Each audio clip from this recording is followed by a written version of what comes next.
this wicked island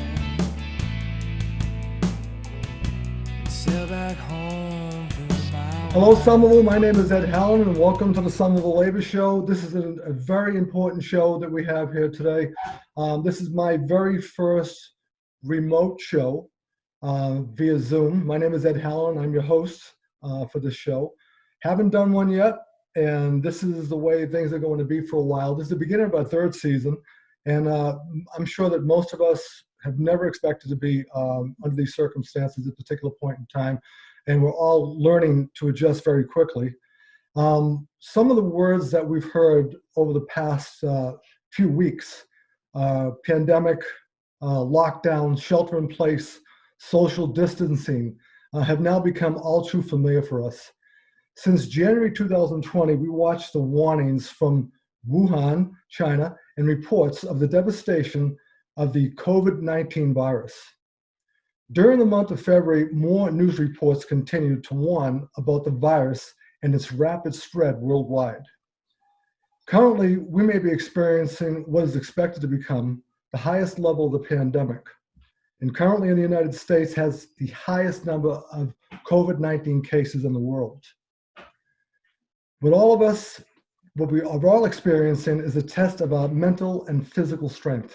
This pandemic has raised many questions that has now affected just about everything that we do in life. We went from the best economy to 3 million jobless claims. How quickly can our society adjust to this pandemic and its financial and social changes remains to be seen. New York Times, March 15, 2020. Coronavirus cost to business and workers. It has all gone to hell. The workers who are feeling the effects of the pullback first foremost are the ones least able to afford it. Low-wage hourly employees, many of whom aren't paid if they miss work. Only 1/3 of leisure and hospitality workers have access to any paid time off, according to the data from the Bureau of Labor, National Labor Statistics. In the case of the coronavirus, many large, medium, and small businesses are doing the right thing by providing sick pay and health insurance, but it needs to be more permanent of a change. This is especially in the case of the gig economy workers, Uber, Lyft drivers, and those who don't receive any workplace benefits because they are not classified as employers, as many of us know. Recently, the Senate and House just passed a much-needed $2 trillion bill to aid our economy. With all of this negative news we have been experiencing, I recently read an article published in the Somerville Times that raised my spirits by a man that not only I consider to be a friend of mine and a community activist, but really a superb writer. And you know, from Somerville, we're very fortunate to have you, Bill. Well, I'd like to welcome you to the show. I hope you're having a good day. I hope everything's going well for you. Thank you kindly, Ed. You're welcome. Bill, your article, I'm going to just read a little quote from it. It was very timely. It's titled Plague Journal 1, The Kindness of Strangers and New Friends. And it begins with this quote: "It's a matter of common decency. That's an idea which may make some people smile. But the only means of fighting a plague is common decency." And that is by? Albert Camus. Albert Camus. Can you want to tell me a little bit about Albert Camus? This article? He was a French citizen who was born and raised in Algiers, and he began to write this novel, The Plague, in 1941, and it was interrupted by the Second World War, in which he was a French resistance fighter. And after the war, he completed the novel, and it was published in 1948, and it has continuously been in print ever since. Excellent. I just want to let you know something. I'm always embarrassed when I don't know. I mean, I'm not well-read, as many people are. My wife is incredibly well-read, and I did not know that, and I do appreciate this article. So can you tell me about the plague story and how it's a timely read for all of us? There's no doubt about that. And we're all currently in a stay place mode during this pandemic. So in my reading of this article, you mentioned and seemed to make a stark comparisons to the way this is being downplayed by some in government. Would you like to expand on that? I'm not trying to get political. Well, I'll get political. Okay. Um, That's what we're all about. Our government has been shamefully incompetent and unresponsive to this, and in part because we live in a system, or we live in a society in which we really don't have a healthcare system. What we have is a healthcare market. And in that market, the quantity and the quality of care goes to whoever can pay the most. And among developed countries, we have the highest cost healthcare in the world, and we have some of the worst outcomes for developed countries. Now, you add to that the gross incompetence of the federal government, starting with the president, and starting with denial of the real threat here. And then add to that the fact that both public health and the medical system in the United States has been disinvested in for decades. And then you have a torrent of misinformation and contradictory information coming from the president, an incapacity to meet the needs of basic things like personal protective equipment and ventilators. And finally, you've got the president's suicidal injunction that we should all go back to work on Easter. Mm-hmm. Mm-hmm. Bill, you know what? There's no doubt this is making all of us feel very unsafe. No doubt about that. Renee, I want to bring Renee Scott in, if you don't mind, just for a moment, Bill. Renee, I have a question about what's going on in Somerville right now with surgical masks. I know that there's a great shortage. Which surgical masks, as I understand, and your group has, you're basically spearheading a volunteer group to make surgical masks. We're currently unprepared for this, as Bill had just noted. Can you tell us what you're doing right now in the city of Somerville with these masks? Sure. So I think the masks that really should be worn by our medical professionals are the N95. And that's what's in great shortage. And my neighbor, Mary Casesso, works for Cambridge Health Alliance, and she reached out to me to see if I'd be willing to organize a group to start making cloth masks, which we are. However, the really unfortunate thing is that these cloth masks, even with a filter, which we're going to be putting filters in, are not nearly effective enough against the virus. And so our understanding at this point is these masks are getting given to the staff working in the hospital that do not have direct contact with patients. However, we've also heard that there really aren't masks at all at this point. So we suspect that worst case scenario, these masks that really should be, aren't protecting people fully. I think I heard a figure of like 60% the protection of these N95 masks, that they may end up being the masks that are being used by people in close contact with people who are sick. And so it's a tragedy in the making. So we're organizing to try to make as many as possible. Well, I'm going to tell you, when I heard about this, I spoke to Bill yesterday on the phone, and I said, Bill, how you doing? He says, well, I'm here making masks, and I've been doing it all day long. And it's really a tribute to the community in Somerville and the closeness that it has there. And I hope that other communities really, once they see this video, they can understand it. I did ask you earlier before we went on about making these masks. How long does it take generally to make a mask? And it's like a production line. I know you said that. Well, I said that. Yeah. So start to finish, we've been using a lot of sheets. It needs to be 100% cotton, and they need to be cut into a pattern we're using, which is 19 inches by 7 inches, and that needs to be ironed. If it's brand new material, it needs to be washed so it shrinks, and then pleats get ironed in, and then it goes to our sewing team, and they end up sewing it and adding in the elastic. And then when we're passing them off to Cambridge Health Alliance, they are putting them through a sterilizing high heat wash. So we're not really worrying about the sterilization part of that at all. We're just getting them made. So I would guess it takes, I mean, we really have most people are on teams, and so we're not actually, very few people are doing start to finish, taking from cloth all the way up through a finished mask. But I'm guessing it would take about 20 minutes if you were really moving fast and had done quite a few of these already. So if somebody wanted to get involved and somebody wants to volunteer, I'm sure, I know that you've probably gotten the word out, and many of you have probably gotten the word out, but after they have the opportunity to watch the show, there may be people saying, how can I help? What can I do?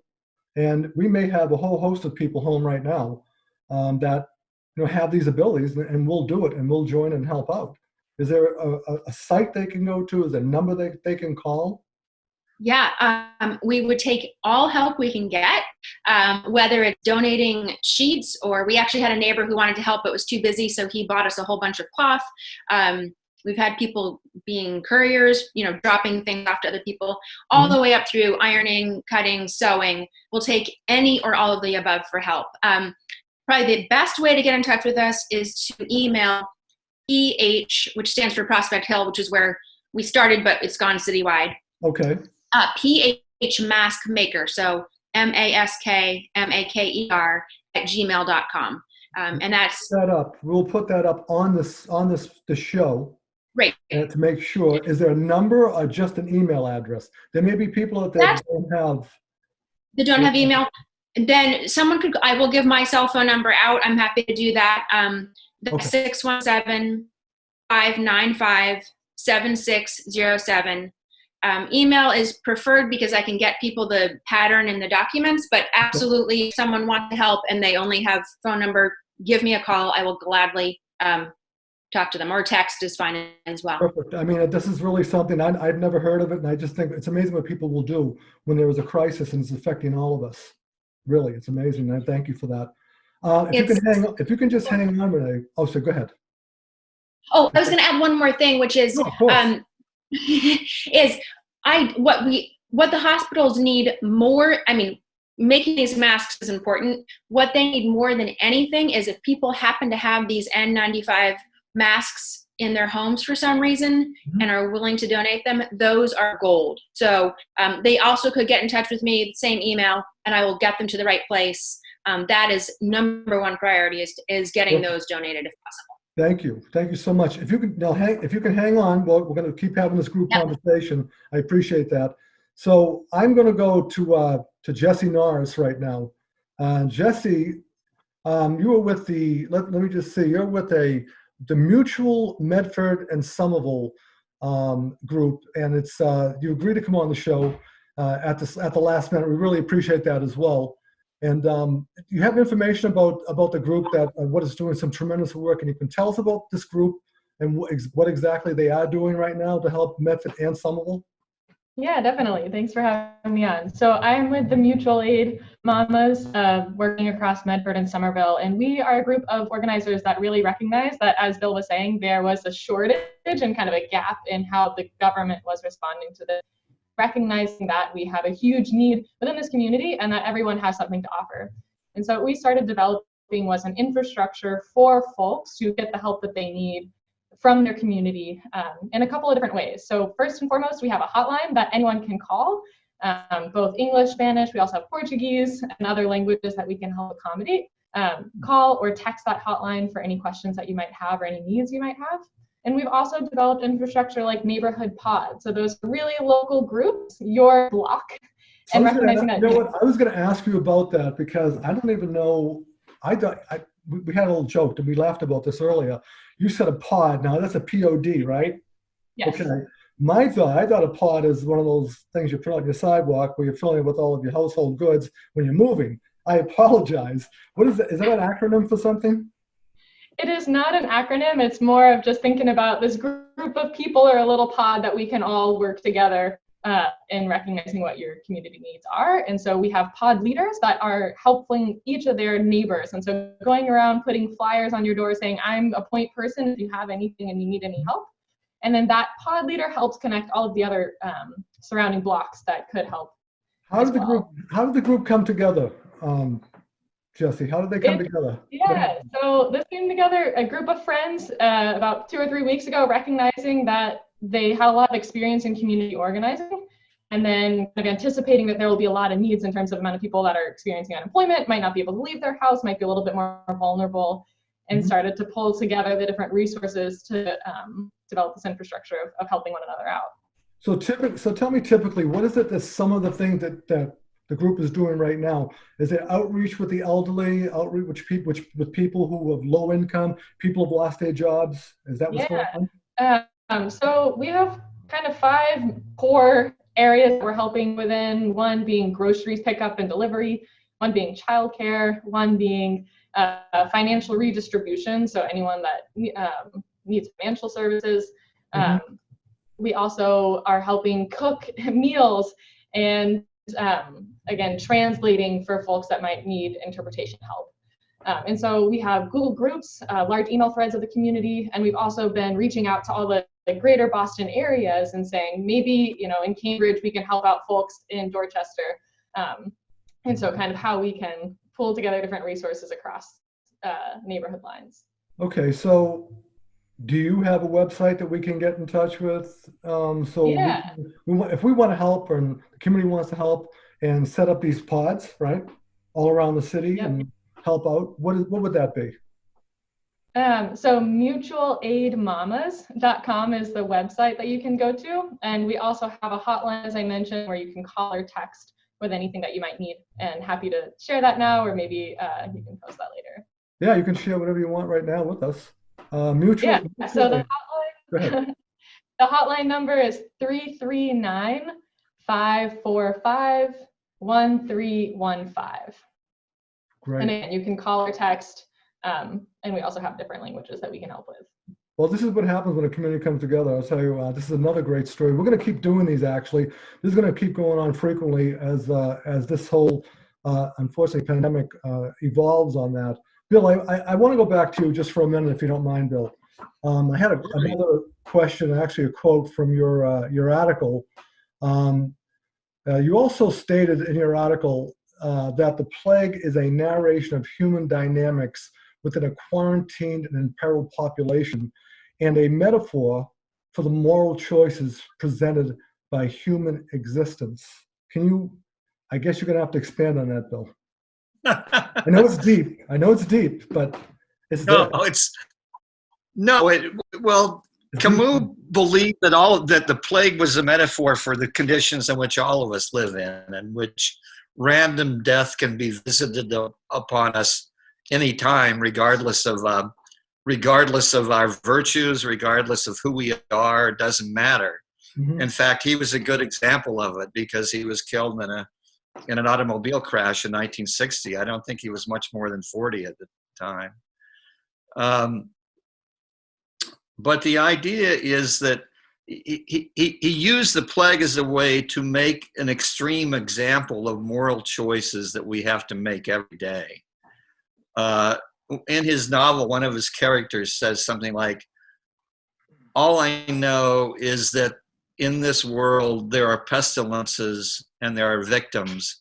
And as much as possible, we must choose to be on the side of the victims and and to not cooperate with the pestilences." And as you and the labor movement know, we live in institutions that systematically produce extreme inequality, suffering, and death. And our responses to this are most effective when they are not just individual, but they are social, and that we act in solidarity with each other. So that's another part of your article, actually, where you say the plague is a metaphor for the human condition in which random death can be visited, and on us that comes at any time without reason, regardless of our virtues. Yes. Which is really it's really an amazing way to put it, because this is exactly what's going on right now. Camus applied his understanding of pestilence and moral responsibility to public policy as well as personal choice. That's something that you just mentioned I to us did. about that. And in the end, you also write the following: one of Camus's characters suggests that most people are better than we think. You just need to give them an opportunity. So, what we're looking at right now, Bill, you want to explain that? Well, I think that the two guests that you've already had speak are excellent examples of that. But you can add to that the Somerville school systems, for example, who are stepping up by creating grab-and-go meals for parents and kids who aren't being fed right now within the schools. And they've also distributed 500 Chrome computers to homes that don't have the devices necessary to access the internet. You've got individuals like Demetra Murphy, who owns Daddy Jones restaurant, and some of us used to know her as Demetra Surianis. But she recognized that there are children in Somerville who rely on the school system for all 3 of their meals a day. So she started a GoFundMe account, which has raised $15,000 to feed those kids. You know, we could go on, but those are all examples of people who, given the opportunity, exercise common decency in caring for each other. Camus, I'll just say one last thing. Camus believed that in the absurdity of human existence, where any of us can die at any time for no good reason, we are all obligated to love each other and to care for each other. And those are all examples of our neighbors who were doing exactly that. Well, you know what, Bill? I think we forget that. We get caught up in life. Life moves so quickly. Social networking, so many things that are going on all the time. I'd like to, Renee, do you have one closing statement you'd like to make, or Jess, any closing statements on the way out? I think just building on what Bill is saying, I think a lot of this networking is built on trust. A lot of us don't know our neighbors, and this is an opportunity to really recognize those people around us, that everyone deserves dignity and stability, and everyone deserves to have a hand when they need it. And so just really thinking about how we can best reach out and support folks during this really uncertain and difficult time. Well said. Thank you. Renee? I couldn't have said it better. I think that's exactly right. Perfect. Okay, so I'm going to give a couple closing statements here, if everybody doesn't mind. So, you know, Bill is Bill's straight out of Compton, right, Bill? That's true. Not many people know that. Yeah. I grew up in California. I told Bill I want to get him a straight out of Compton t-shirt. Anyway, you know, Woodstock 1969 was one of my favorite times. I didn't go. Would have loved to have been there. But there was a band called Crosby, Stills, Nash and Young, and Stephen Stills had a quote that I thought was just amazing. When he looked out at about 500,000 people or more, he said, "I just got to say that, you know, you people have got to be the strongest bunch of people I've ever saw." And what I'm seeing right now here really is transcending to a whole bunch of people that are showing strength here. It's really, really amazing what is going on out there. And it's just nuts. There's also one more quick thing before we go, Bill. You have some rainbows. Who's making rainbows around the city?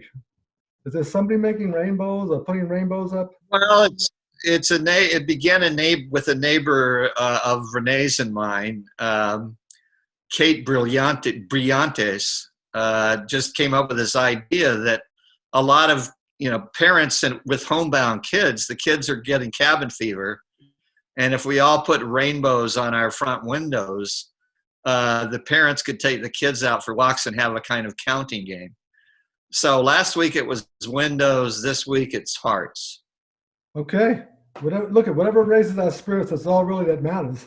I told you before, John B. Sebastian, Lovin' Spoonful, wrote a song and sang it at Woodstock, "I'll paint rainbows all over your blues." right? Tremendous song. I know, you think I'm a little crazy. So let me just do one more quick thing. I got a quick presentation. I'm going to owe you guys this. I don't know if you can see this, all right? But this is when we fight, we win, right? This is Yes. an SMA. Can you guys see that? Yeah. All right, so that's an SMA t-shirt. And we will be giving our guests on the show, everybody gets one. This is the SMA members marching up to City Hall, doing what we normally do, what we do best, representing and fighting for our causes. And I will give you guys a t-shirt next time I see you. And I want to thank you all. I love Somerville, and I'm a big fan of what all you guys are doing, and I really want to thank you all very much. Bill, you can close it out if you got anything left. I don't have anything left. All right, Bill. All right. So thank you very much, Somerville. Stay tuned. We will have upcoming shows on this particular issue, and for the future, you're going to be seeing me here, them. They will all be there, making masks, taking care of people, representing. We're going to keep doing this until this thing, subsides somehow. Love you all. Thank you all so much.